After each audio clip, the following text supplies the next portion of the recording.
And crucially, Ruse Racing staying out on the dry weather tyres. And now you're really in a panic stations moment if you're on a set of dry tyres. But a big kicker tail from Zachary Smith off the exit. I just don't get how Ruse Racing are doing this. Yeah, there's no way they should be able to do this, and yet, here we are, we're watching them. This week, I have been invited to do a 3-hour race at Sebring for the Creator Series. I'm a wildcard entry, and I want to make sure I have a good chance at winning. So I have brought one of the most exciting prospects currently in the IndyCar ladder, G3 RG Rose.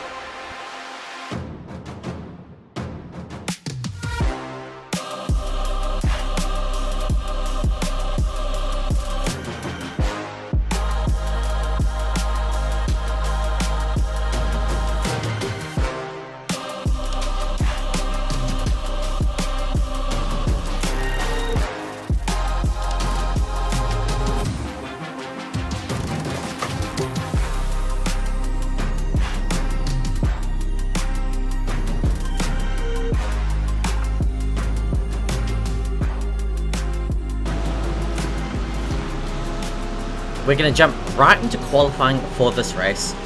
Different than normal iRacing qualifying format, it's a 15-minute open session with all the other cars on track.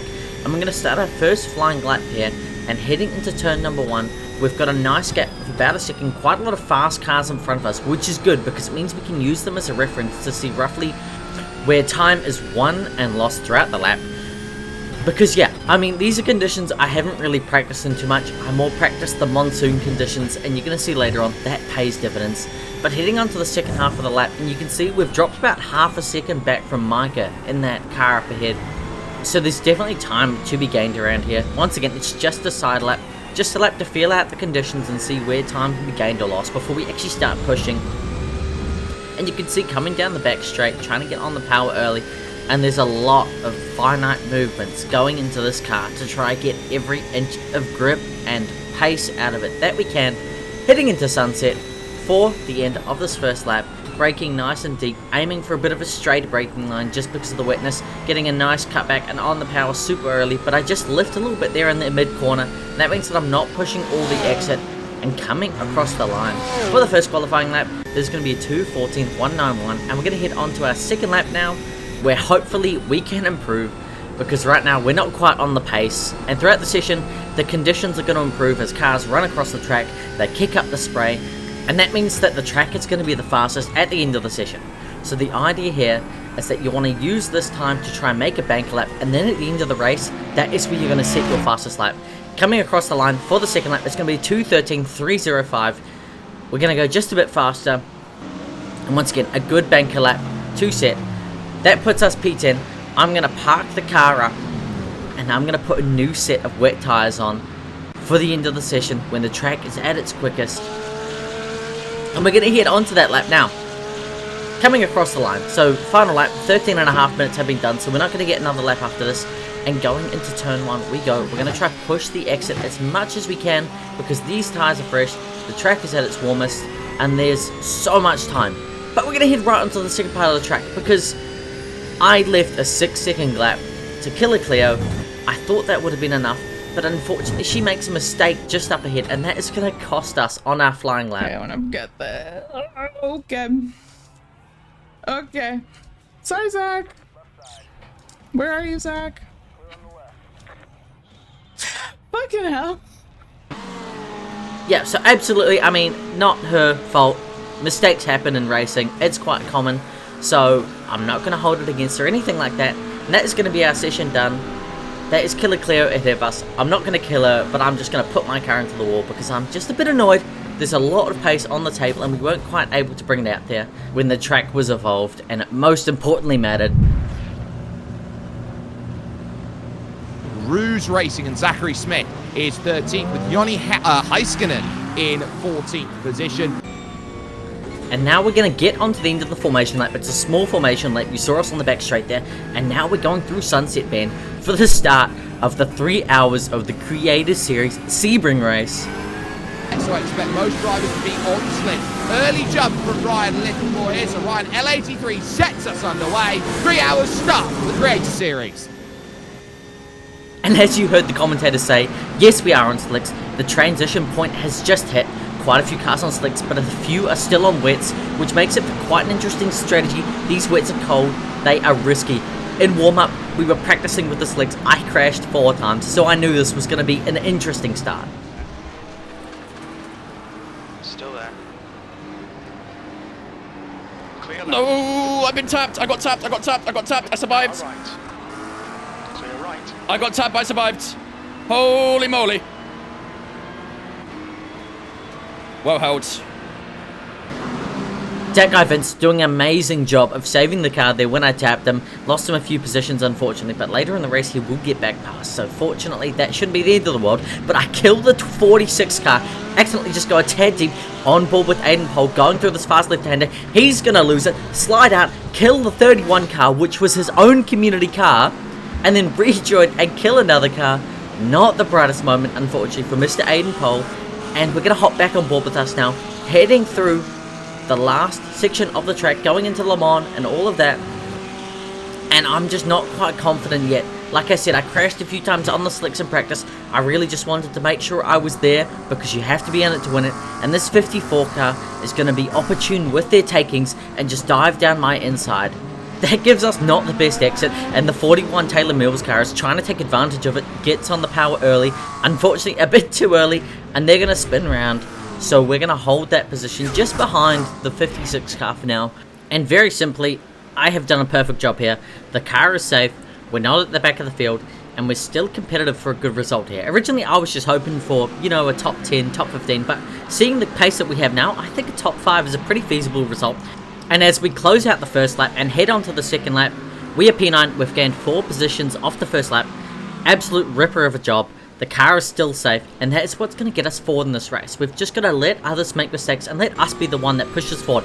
Heading on further through the lap though, onto the second half of the lap, going into Tower Turn now, and we're just kind of falling off the back of Brian Martin here a bit.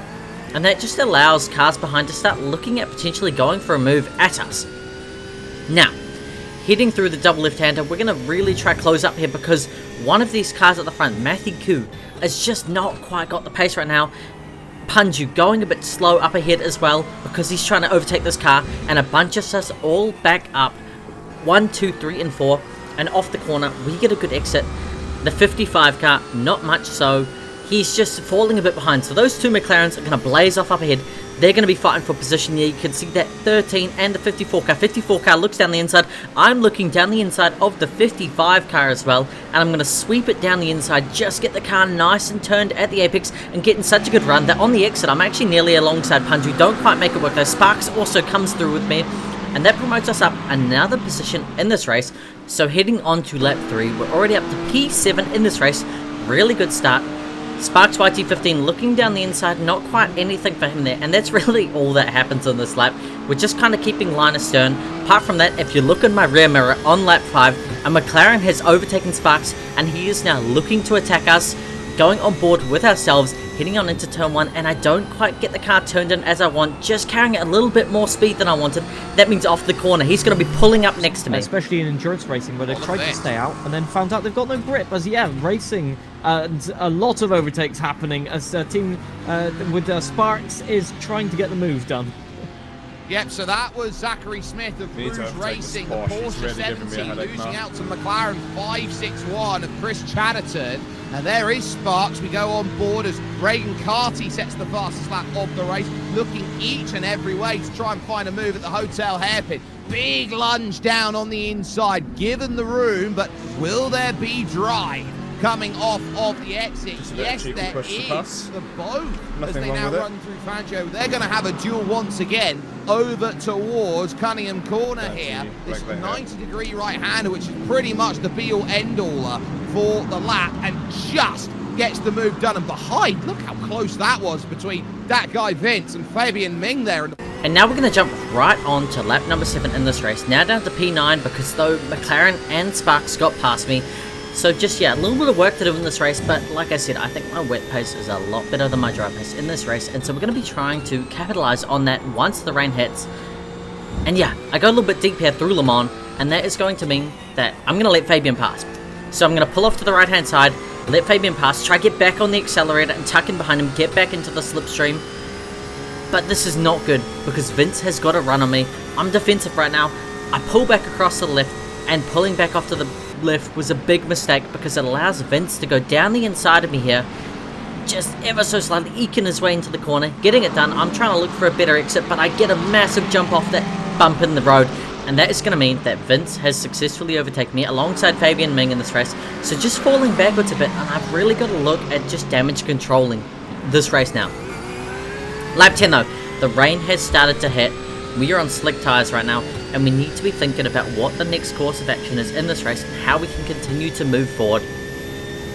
And yeah, a lot of permutations are going through my head here. I can pit this lap and make sure that I get my wet tyres warmed up so that when the rain fully hits, my wet tyres are warmed up. Or I can try run it out on the dries a bit longer and see if I can get track position over Mike Vince and Chris Chatterton.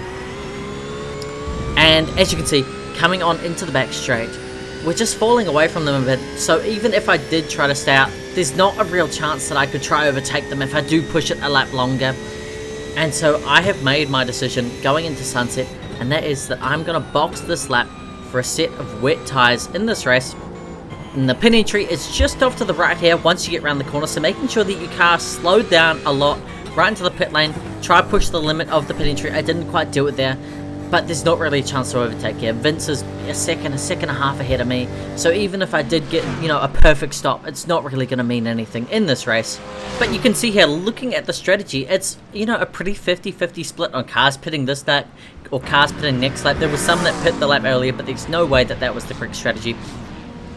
I think that pitting when we did is a good strategy, but I think if you were to do it again, pitting a lap later could have been even better. So we're just sitting here waiting for our car to get fuel, waiting for our car to get a new set of tyres, getting down on the jack stands, and Vince is going to release there. I'm going to release just a second behind him, not able to quite do the overtake like I said, because realistically the pit stops are quite similar timing no matter what you do. And we're going to exit the pit lane and experience cold wet tyres for the first time in this race. And coming out of the pit lane, I am nearly going to make a hash of it, get the car a little bit loose, get it all collected though. And now we've just got to look to try to keep the car safe. Cars are going to die around us, and it's our job to make sure that we're there at the sharp end, at the end of the race, to fight for this win.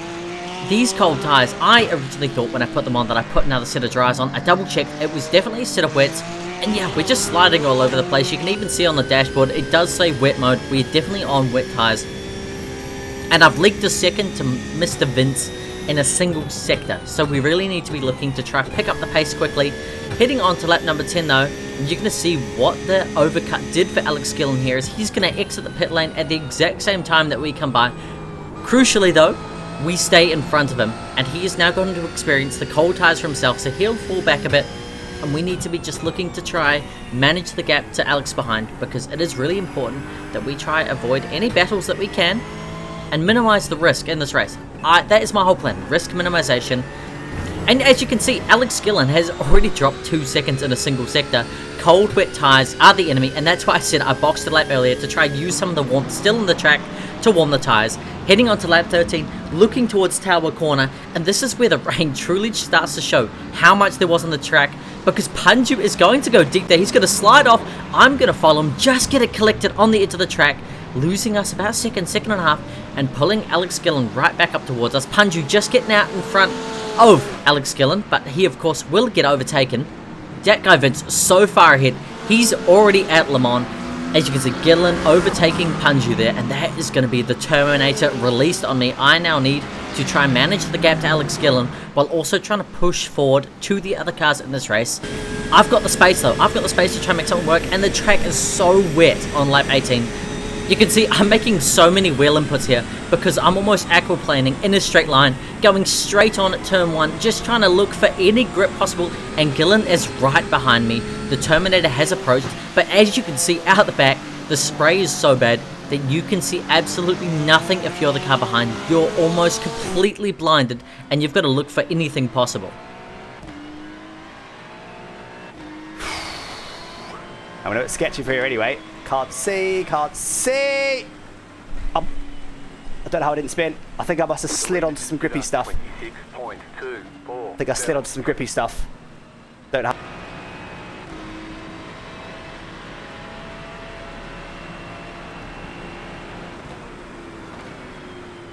I was still on the brakes.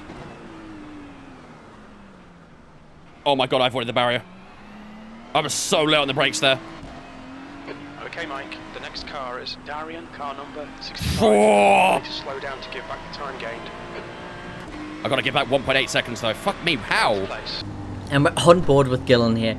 As you can see, the gap to Vince is already 3.6 seconds, but he said he's still got a 1.8 second slowdown, and that is going to put us right behind Vince once he serves that slowdown, and lead us to having a 4-car train here with the 61, 70, the 77, and the 46.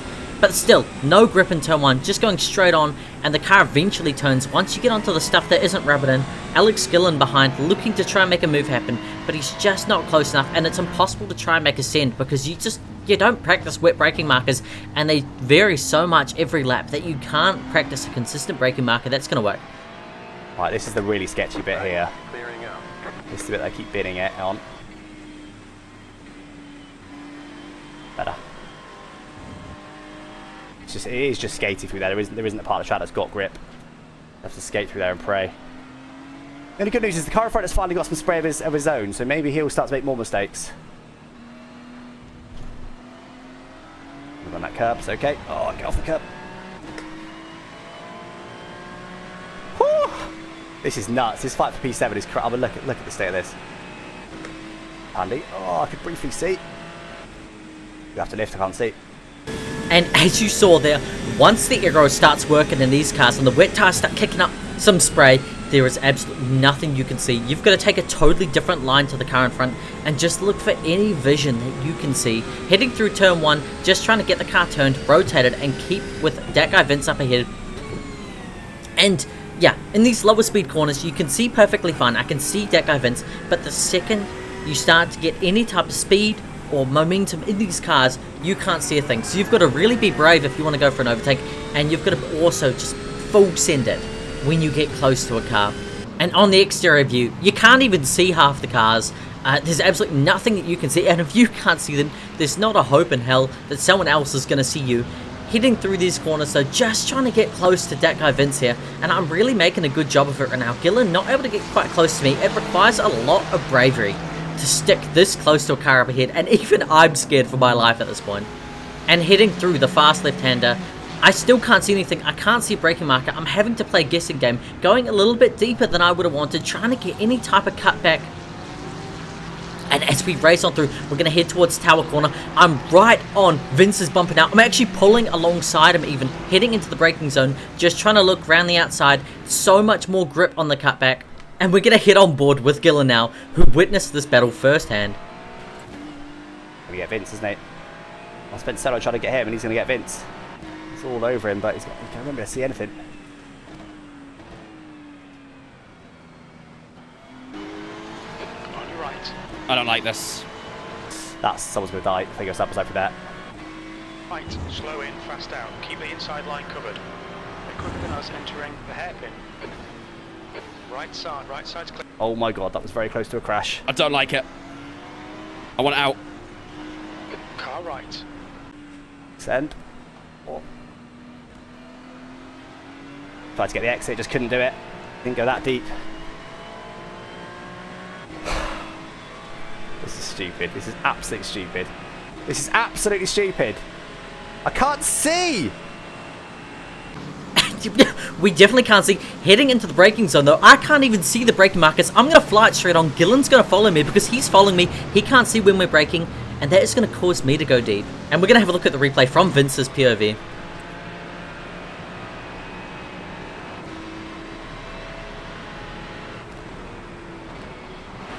Oh, Mate, no. I can't see. Sorry! Oh, I've been hit. I didn't know you were there. Gillen! Who's that? That was Vince. Sorry, Vince. Didn't know he was there. Well, as soon as I go... Oh my Didn't know he was fucking there. god! I heard car right, and I didn't react to it. It's too late. What the fuck is going on? Got one deserve there, to be fair. Just couldn't see. Couldn't see. At all.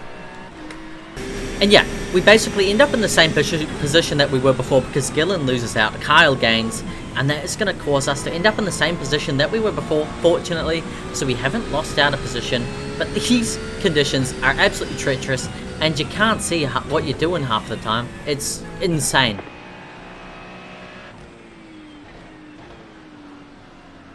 All my time on them on the brakes. Well, no.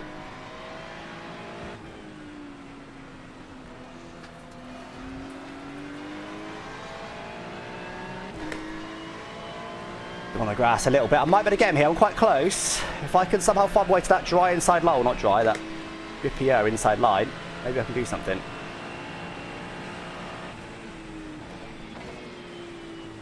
Car on your left. Clear. Don't get the switch back.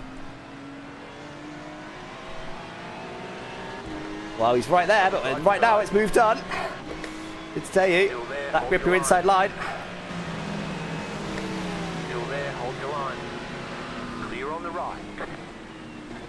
Right, there's finally an overtake in the way. It took us a while. Got it in the end. Set of them, so not exactly working. Oh, Cammy Moore all the way round, and also I think the McLaren spinning as well in tandem. So unfortunate right yellow there. Flag. And indeed a yellow flag, a safety car. The safety car has been deployed, and that will box this field right back up again. And that safety car happened at the perfect time because it was at the strategy window when cars only had a couple of laps of fuel left in their tanks. So the whole field that is fighting for the win is going to pull into the pit lane and just kind of make it a one-dimensional strategy with 2 hours to go. Really evens the playing field. But we're going to look on board to our pit box because I botched the pit entry, end up going a bit deep, and that's going to cost us a bit of time, reversing it up. And I want you guys to pay really close attention here to what I'm about to show you.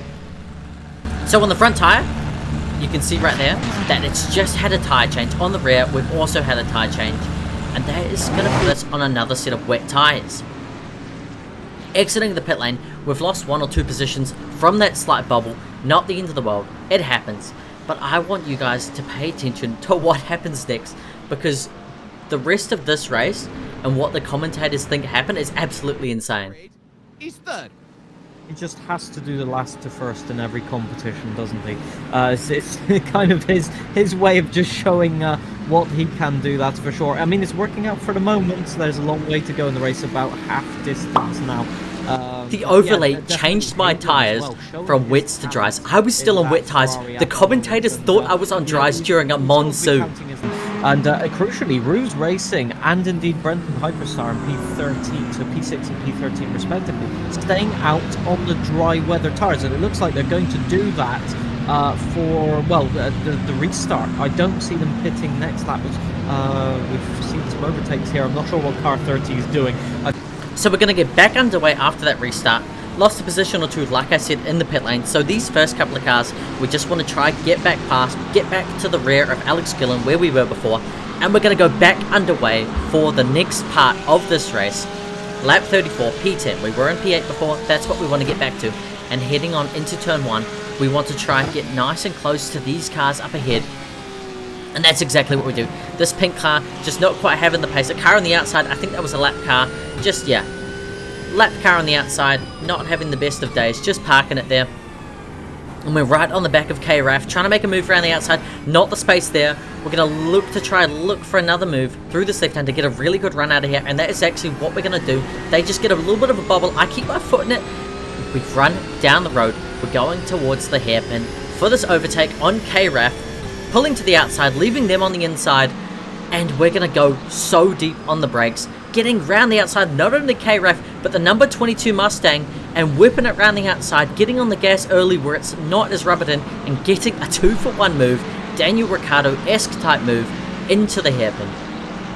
And now our next job is just trying to get that second or 2 that we lost to Alex Gillen back as soon as possible. And not only 1 minute later, a safety car came out. So the McLaren's in the wars as, yeah, I think everybody's tripping up over each other now. Yellow. And yeah, of course, you have to throw, I think you have to throw a safety car here. You have to just get it back under control. So many cars tripping up over each other. It was just going to lead to a disaster. And yes, safety cars lead to safety cars as... So we're going to get back underway here on lap 37 of this race, about halfway through. So it is now a 1 hour 30 sprint race to the end. We're getting back underway. Fortunately, all those overtakes that we have done means that we never lost anything from the pit lane incident, and we can fully push to the end. And getting back underway, yeah, lap 38, position 6. We are in contention for potentially a podium in this race now. Absolutely nothing important happens in this next stint. I roughly stay the same position throughout the whole stint, but the commentators were absolutely loving the fact that I was on dry tyres on a wet track. So now I'm going to play all the footage that we have of the commentators reacting to me on these dry tyres on the wet track. Rouge Racing have done a really good job of holding themselves out there and holding themselves steady. They're keeping the temperature in the tyres. They're not losing too much by going and doing what they are. If that's the case, they could be on track making something happen. Taylor Mills, seemingly she can't stay out. Amir Mohammadi for the Pun crew just in front of them, and the gaps are slowly starting to open up. But again, I want to talk about Rouge Racing at this stage, because I think they are the team to watch now. They've stayed out. They've decided we're going to commit to this decision of being on the dry tyres. They don't care how wet it gets, so long as they can keep the heat in the tyres right now, John. And they've only got to survive, in my mind, 17 minutes worth of rain, and they don't have to pit. Pulsing Racing just getting past Rouge Racing there, just Rouge Racing locking up a little bit. Look, it's the famous thing, right? The wet weather can't alter your tyre temperatures unless you consent to it. So Rouge Racing not consenting to the rain affecting the tyre temperatures, and it's working well for them at the moment, but they are slipping and sliding and visibly losing time, as you can see. Although it just seems like they are not really too affected by it at the moment, which looking at the amount of spray is just mesmerizing. You can see visibly, actually, their car has less spray coming off of it because they have no grooves on their tires. That is indicating just how wet it is now for Holy Grip at this moment. But yeah, it's not working at the moment. They're skedaddling all over the place. I think maybe that Porsche just has a better balance in these conditions. There's a Ferrari on the track. Please don't rejoin onto the racing line. Not exactly sure who that is. I don't see a car number. Oh, dearie me. It goes from bad to worse for them, doesn't it? Maybe shaping up a move. Looks like that guy Vince just slams the door shut. Nope, you're not getting past there, as everybody's going wide in the background. Yeah, Rouge Racing on the outside. There's not much they can do when they don't have traction on a dry tyre. Through goes Regan Carty. That will move Racing for Killer Cleo now up into 6th position with that pass. So some excellent battling in play here, right in the middle. Unless we forget, it's still under 2 seconds for the race lead right now. Wide again, we're going to see Racing go wide once more. Regan Carty now having to fight on the outside, heading to turn 3. Great tenacity by Zachary Smith, but he's on the curb on the inside. The last place you want to be on dry tyres on a wet circuit. He has to yield, and Micah Dern now thinks about it in the Monskers car. How are they doing this? There's not even a dry line anymore. Look at the spray from the tyres, if nothing else. But if you can catch a glimpse of the track, they're creating a line in the course. Oh no, did they collect him? No. That was so close for Rouge Racing, just locking up and nearly collecting Racing for Killer Cleo. And that was maybe a heart-racing moment there for them, which is indicating that perhaps they are reaching the end of the utility of those tyres. But this is amazing. I have to give them credit, even if it doesn't work out in the end. They are doing God's work on these tyres, and they are just making them competitive in conditions where they should be possibly 4, 5, 6 seconds off the pace. And as we say that guy Vince's rear has completely exploded through turn 1 with a massive accident. Look at this here, just completely loses it. No. Bang. Oh yeah, that is major damage. Yeah, just I think aquaplaning or hitting the brakes too aggressively, you get rotated. Of the race, a big kicker tail from Zachary Smith off the exit, and now it's turned from a group of 6 into 2 groups of 3. I just don't get how Rouge Racing are doing this. It's still wet weather conditions, and they're still out there on the same set of dry tyres.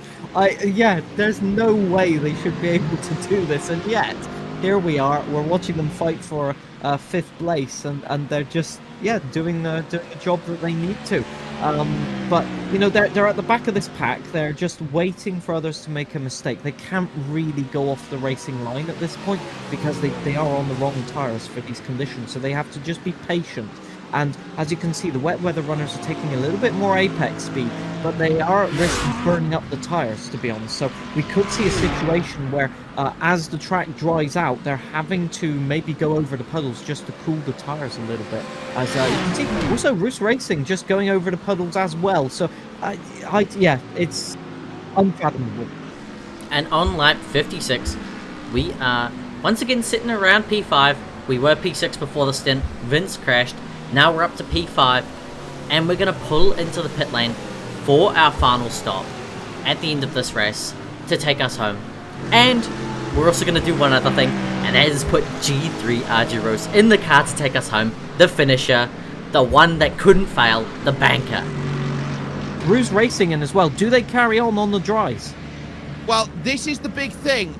You're looking at, is the dries the right tyre? A. And B, everyone's hitting the limit because of where they make those stops. Pole Spin Racing 44 make a driver change out there, so Kyle McGuinness gets back in behind the wheel. It's looking like wet tyres for practically everyone out there. They've decided it's not going to stay in where we need. Everyone has gone to the wet compound. I think everybody's looked at what Roos Racing has been doing and has just said, I can't do that. So they've abandoned the idea of wet.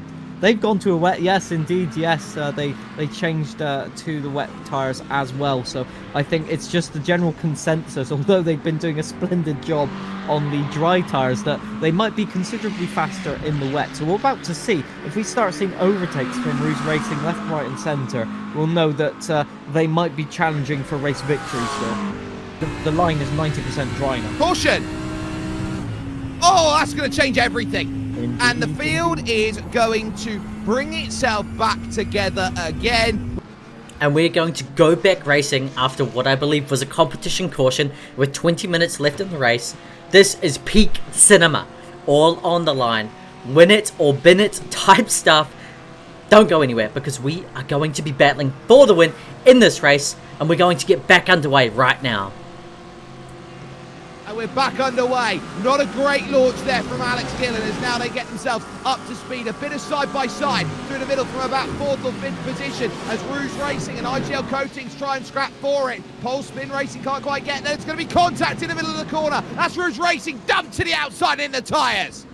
Oh, you can't believe it, can you? They've had such a good race, but it looks like they've rejoined. They got damage on the car, though. I can see the car not exactly going straight.